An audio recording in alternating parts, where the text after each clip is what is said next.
Well, as you can see, we're going to go further in our series entitled Lies That Satan Wants Us to Believe. And today we're going to look at one that I struggled with as a teenager. And I think it's one not only that people struggle with as teenagers, but one that we struggle with all throughout our life. And that's this question that Satan wants to embed in our minds. Something he uses to try and get us to turn away from God, because we look at people around us and we say, well, God, why do the wicked prosper and the godly suffer? Als je dit ook mooi vraagt, in woord aansluit, dat die mensen moeten niet God nu doen dan, zit zo net van alles wat hij empfehlen dat. Die gaan leeg leven, die gaan smaak het huis, die gaan geen geld, smaak het vat hier. En ik op als een christ wat de probeert alles recht te doen, meestal schwach. Ik wat lief. Ik moet dingen daar wat eronder niet brücken. Na fjärde vi han sett God min vård är som stort. Din vård lärt sig att de människor vårt nicht die döden, de bjuder av. De har dort vad Jesus Kristus har nicht haben, men det är nicht ihre roll. Det är inte de människor Gott segnar det. Men de wussten, de kommer wieder in Leben. Bei fjärden will die. Din vård är som så svår för oss als kristen. And yet they will be nicht God nu for you though. They hunt. You're not late at it. See, this was a question that I faced in my youth years. And I remembered as I was preparing this, I remembered that I used to, I think I would have been 12 through 16-year-old, somewhere in there, I would always sit in the front here too. And I had a little book. It was probably this big and this wide. Pretty fat. And I always knew that I had this feeling God was calling me to ministry one day. And so I would write down, or take notes from the sermons. And I would write down who it was and kind of points that I had. And occasionally I would write down my own thoughts. And I remembered as I was preparing this that I was going through something like this. This doubt was in my mind at the age of 16. So I went back and I found my journal. And I was going to bring it up here, but I left it in the office. But I found September 10th of 2006. And I want to read the words that I wrote there, because this was very real to me then. You see, I want to read this here. Why do so many people hang their heads and seem depressed when they seem to be doing whatever it is that they want? This was my thought as a 16-year-old boy. Why is it that there's so many people, they hang their head, they look depressed, but they're doing whatever it is that they want? Like, it didn't make sense to me. You're doing exactly what you want, then why are you depressed? Why are you sad? Du läser klart på divers, vad hängs i din kropp ändå? Det blir min fredag med putsnordåt, den här klart som är viktigt för jag. And I wrote right after that, what about me? Why am I not happy? See, as a young boy, I was struggling with this question. I could see the people around me, and I wasn't the most popular, and I didn't have very many friends because I had given my life to God. So I didn't hang out with the party crowd. In fact, I had 2, maybe 3 friends in my teenage years. Now I had I didn't have enemies and I could get along with everybody, but I had maybe 2 to 3 friends, guy friends. And that was it.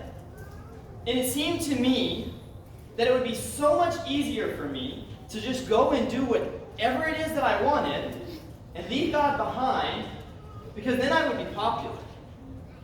Then I would have fun. Then I could do everything that I wanted. But as a Christian, I knew that I couldn't, because God said, don't do these things. This was my struggle. And I think this is our struggle. This is a lie that Satan wants to get us to believe, because it makes us doubt who God is. See, when we believe that God isn't there for the people who are serving Him, well, then it's easy for us to turn away. then we leave the faith. We walk away because if God really isn't God, then what do I have to lose? Then I might as well do whatever it is. And Paul actually says this: if the gospel isn't true, if Jesus didn't really die on the cross, then what are you suffering for? Why are you being persecuted? Then you might as well do whatever you want. And this was my thought too. If God isn't God, if God is God, why is it that the people who are wicked prosper and the godly suffer? See, the people that I worked for, and I want to say that I had very good bosses. I have yet to have a boss that I don't like, that I didn't get along with. And I'm very thankful for those men who have taught me how to work and taught me the things that I know through work. But although they claimed to be Christian, they didn't live like Christians. So I knew that. Because I grew up in church. My dad was the pastor. I knew what was right according to God's standards and what was right according to the world. And I knew that there was a difference. See, these people were wealthy. They had many employees. But I also knew that the way they handled their employees, the way they treated other people, wasn't always right. And it wasn't what God would desire. And it wasn't how a Christian should act. I knew that. And I couldn't understand why it was that they were prospering and the people who were godly, they were struggling. Those who served God struggled. That's the question that we're going to answer today. I think Satan wants us to doubt this. Satan wants you to believe that God doesn't love you. And that God isn't really God, because otherwise Christians would be wealthy and the rest of the world wouldn't. Satan wants us to believe that.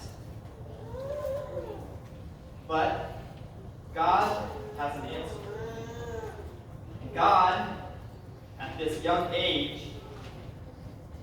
of 16, showed me to Psalm 73. I should say I was writing about how Christians should act and how Christians should live, and then right on the next page of that there's a picture with a whole bunch of hearts and my wife's name on it. So I wasn't always paying attention. Psalm 73 though. Psalm 73 is a psalm written by a man named Asaph. And Asaph had, I think, the very same question that I had, and that I think many people have. Sie Gott hat eine Unruhe von uns erzählt. Und das ist ein Wunder, wo Gott seemingly before us a Unruhe hat. So, let's see if I can make this thing work. I had some computer issues earlier. Can you go to the next slide for me, if it works? I had some issues with it freezing earlier. If it doesn't, that's okay.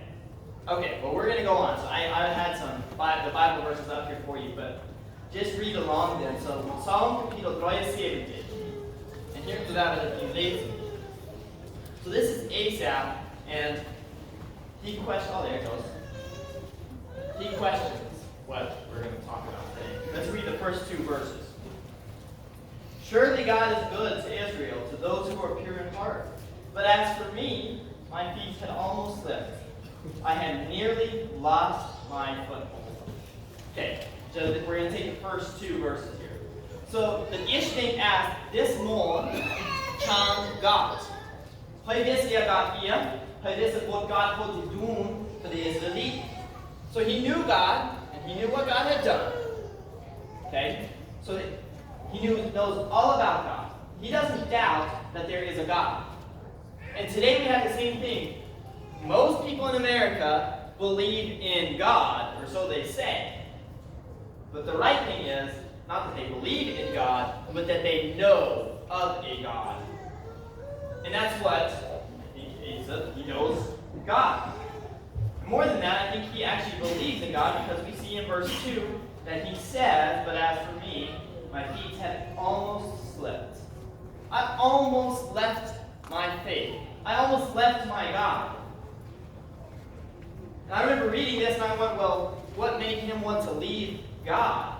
Especially after he knows all about God and what God has done for the Israelites, how he's freed them from slavery, how he fed them through the wilderness, all of these things. If he knows all of them, what would make Asaph even think about leaving God? Well, we'll go on, and this is, I hope you can read this, it's kind of small, there's a lot of verses here.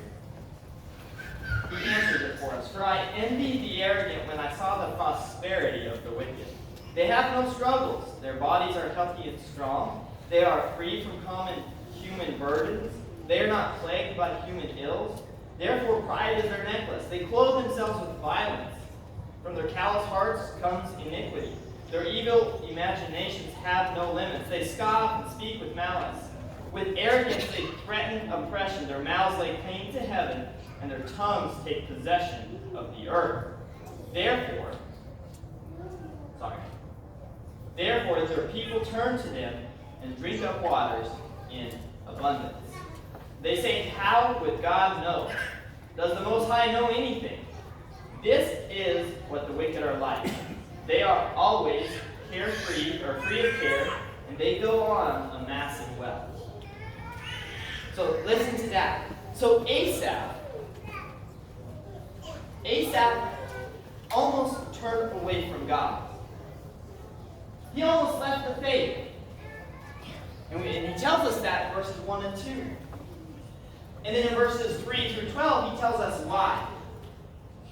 See, he says, right there in verse 3, for I envied the arrogant when I saw the prosperity of the wicked. He looked at those who were godless. He looked at them and said, man, why can't I be like that? Han kunde sången både godless and match, det kan vidare. And han kickte on and on zap of jumping. Vi kan vidare sången, for fire, they have no struggles. Their bodies are healthy and strong. Han kickte sig själv och did well. I want to lead over the match with the godless sant. Det så det sen gesund. Det beror inte på det här dark på den artikel. See, vad kick vi fjärden är det vält? Vad kick vi det vält om? Vi besägen dort, och vi kicken på det schwarzes. Vad ans mit jamligt sett, det så väl i vårt för att vi kan ha. Why is it that I can't have what the world has, or the godless people have? Why is it that the standards I'm held to keep me from prospering like they do? As Christians, we have different standards than the godless people who don't follow God. Because God is our standard, and not the world. But Asaph was looking at the world, and he was looking around him like we often do, and he was seeing all the people. And he was seeing what looked pleasing to his eyes.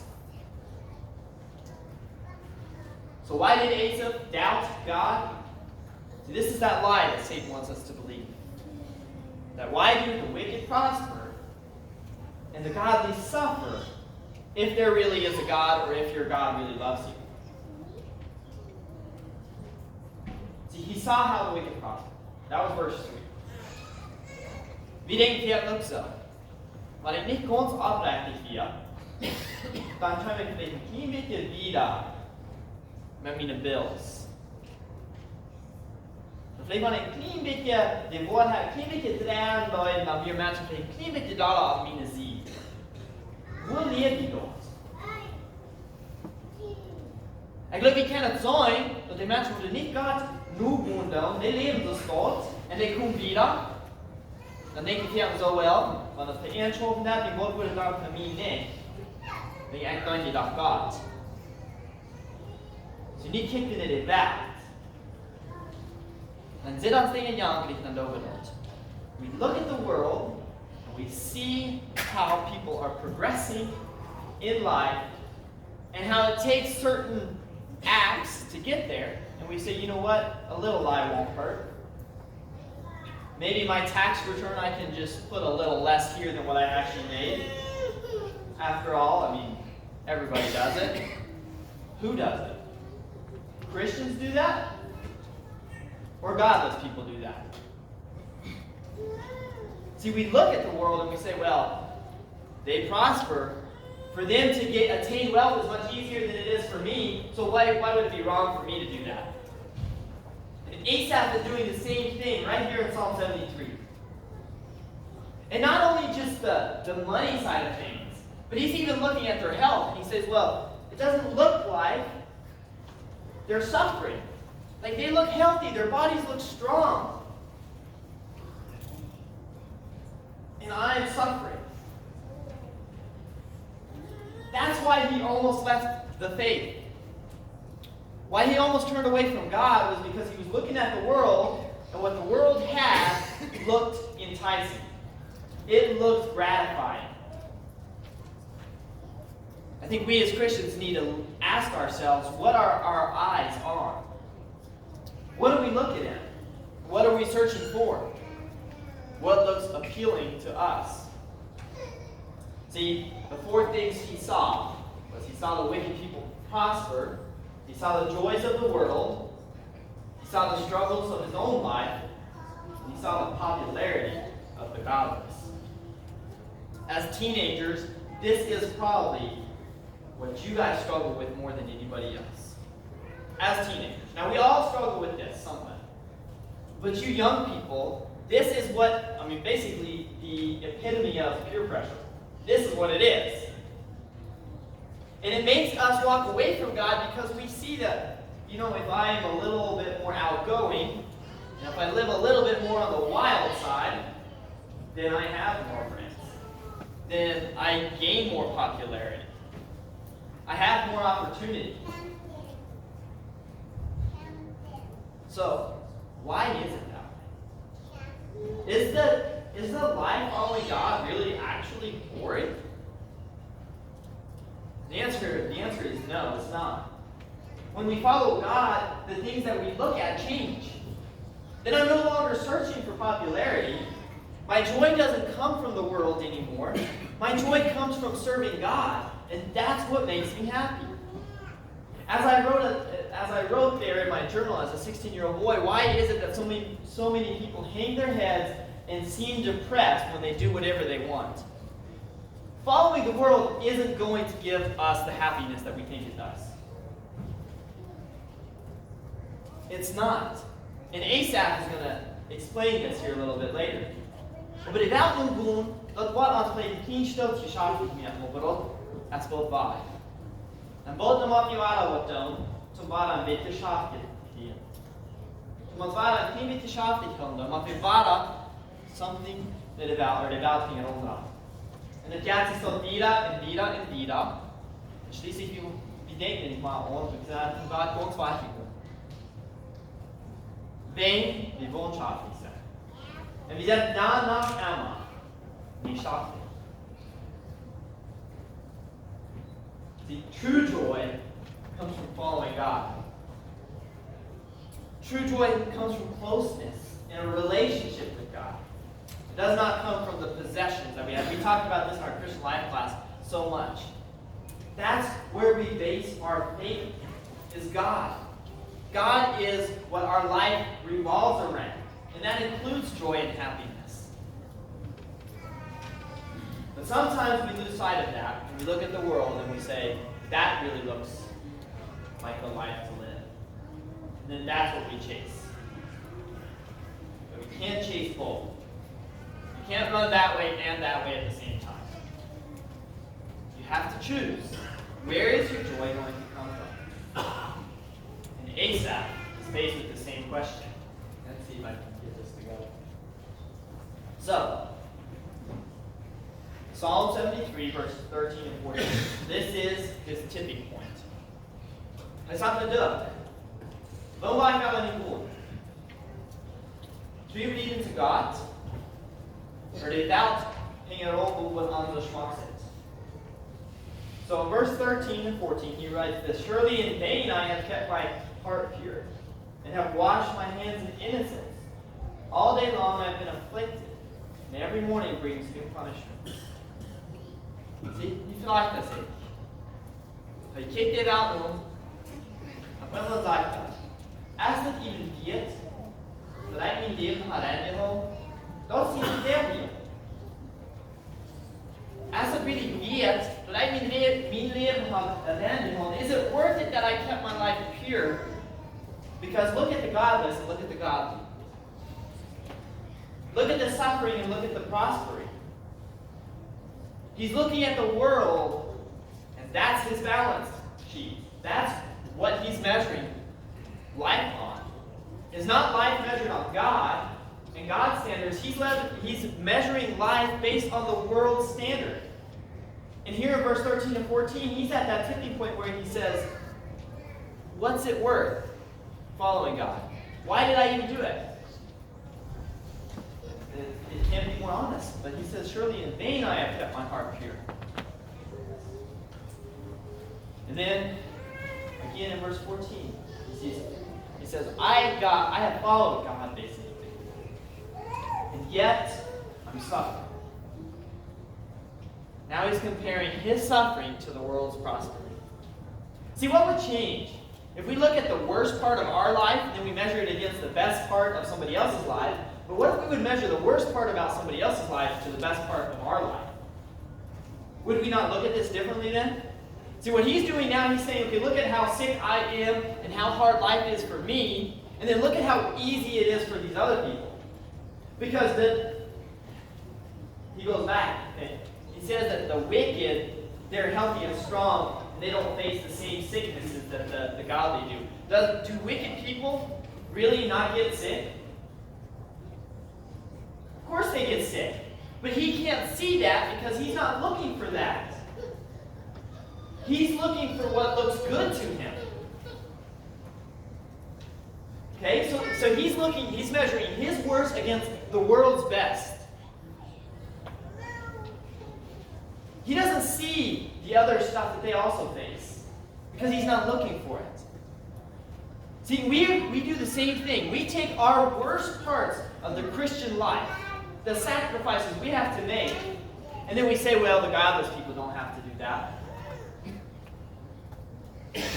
But we don't look at the rest of their life. The depression that comes after the choices that they made, the consequences that come after some choices that they made. We don't look at those, we just look at how fun it was doing whatever it was that they were doing. And then we say, you know what? That looks enticing. That looks appealing. Verse 12 talks about how the wicked go on amassing wealth. They got wealthy. So we look at that oftentimes today, because that's what it's all about. We say, you know what, even if I have to tell a couple of half-truths, then I'm going to do that because that looks good to me. He's measuring his words against the world's best. And he's about to leave God. This here's his tipping point. He's about to leave what he knew.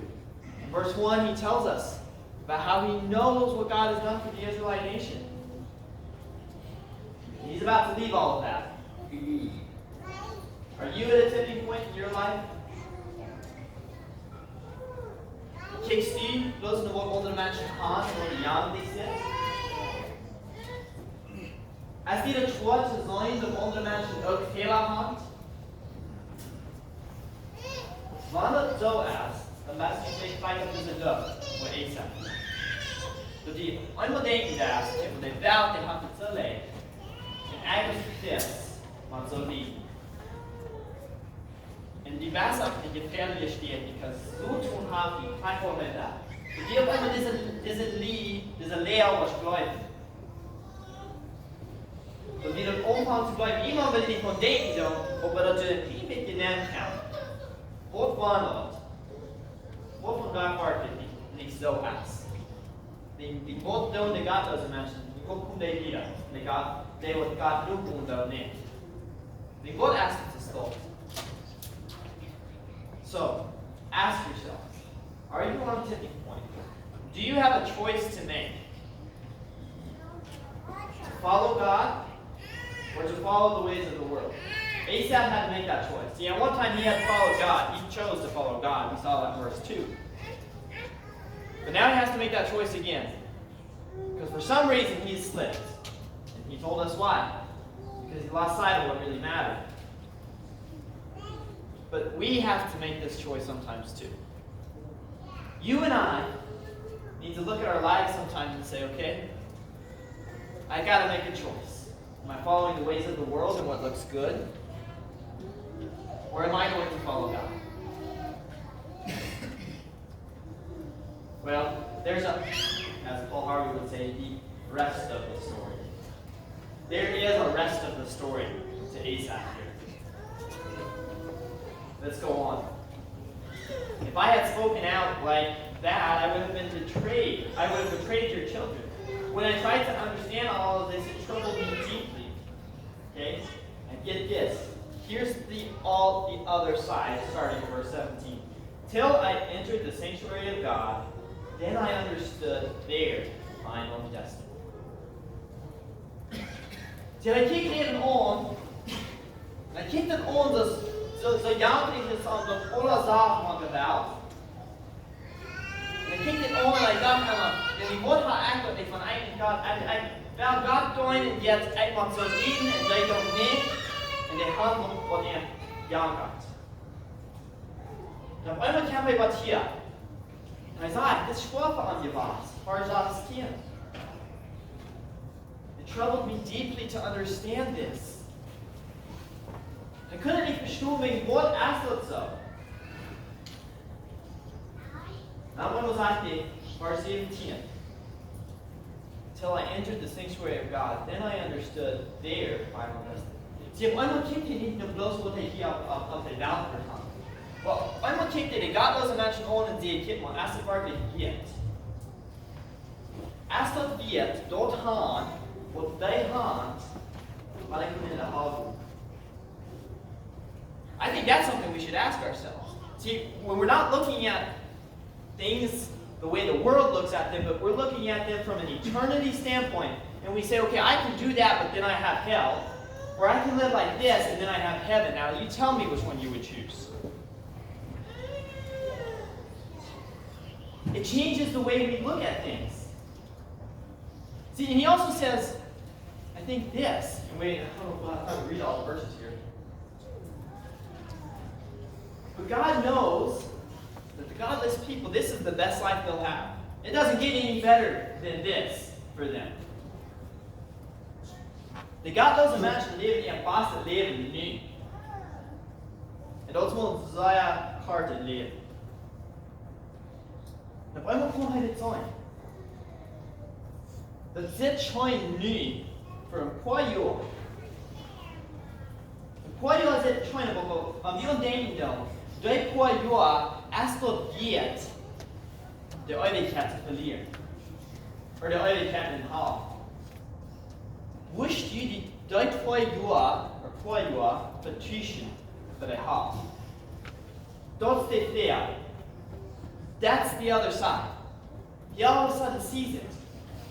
Would I trade this instant gratification, this instant joy, would I trade that for eternity with hell, in hell? All of a sudden, that doesn't look so fun anymore. It's kind of like when you go shopping and you see something there and you're like, wow, I'd like to have that. And you look at the price tag and you say, yeah, it's not that nice. That's kind of what this is like. So you see that life, and you're like, oh, I'd like to have that. And then you see the price tag is hell, and you say, well, that's not worth it. That's what he's saying. When we look at it like that, it's not worth the fun that it looks like. And it only looks like fun from the outside. It only gives a little bit of joy. And then it leads to depression and regret and other things that we don't want. But we don't see that part of it. Satan does his best not to tell us that part. He leaves that out. But what he wants us to believe is that they're prospering and the godly are suffering. And it's not true. It's not true. See, Asaph struggled with this question. He struggled with it.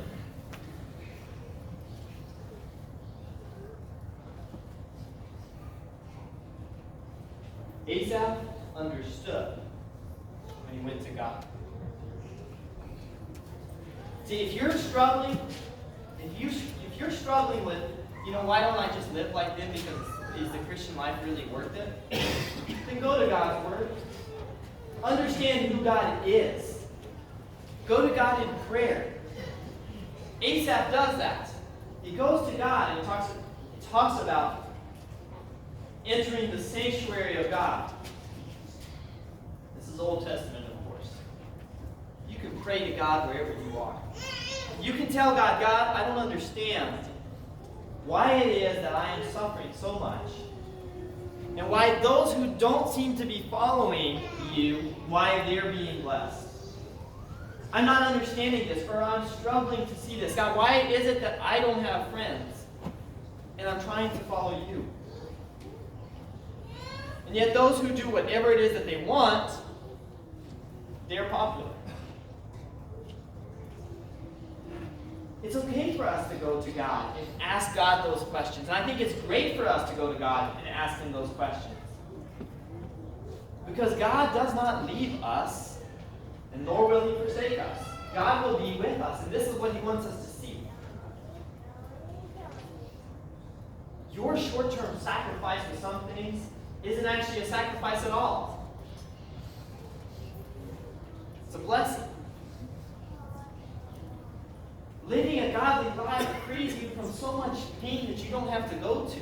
God doesn't tell us not to do things that James MacDonald says when God says don't, what He means is don't hurt yourself. And I agree with that. God is not a God who just wants to let His Christians not have any fun. He doesn't just want to control us and make our life miserable. That's not the kind of God we serve. So when God says don't do these things, He's protecting us. He's protecting us from pain. Satan, however, wants us to believe this lie of that's going to be fun. That's going to make you popular. That's how you're going to get rich. That's going to make your life easy. That's not that wrong. Those are his lies that he wants you to believe. So, are you and I, are we looking to the world for justification? Or are we gaining our justification from God? The things that we do,